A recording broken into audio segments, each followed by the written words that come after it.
Germany's Foreign Minister Annalena Baerbock imploring her Russian counterpart Sergei Lavrov to stop the violence when they met at the G20 summit in Brazil.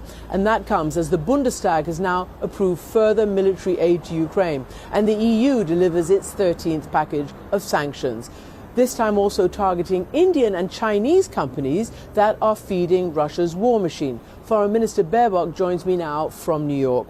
Welcome back to the program, Foreign Minister.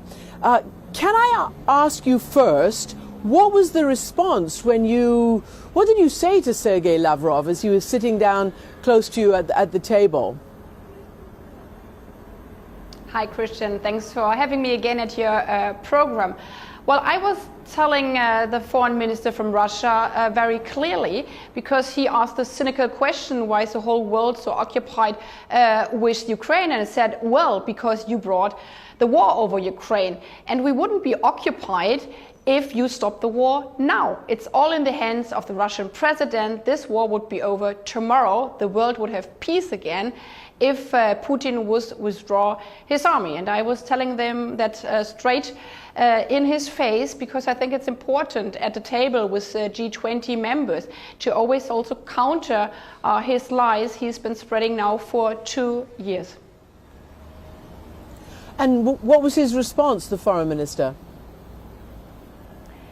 Well, we have seen that also for 2 years now, that the Russian foreign minister, but also others, they give their speeches with many lies and fake news, and obviously do not really react to what others are saying. At the second day, he was only there for his own statement.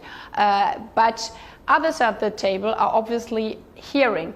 And I think this is important, that we have to realize things have really changed. 2 years ago, when we were meeting as foreign ministers at G20, just a couple of weeks after this horrible war from Russia has started, I mean, there were many other countries from Africa, from Asia, blaming us, NATO, to have started this war, because they were following the false propaganda from Putin. This has changed dramatically. None of the other 19 at the table had supported Putin there, and this is why we have to be so crystal clear to also put pressure on others like China to take a stance.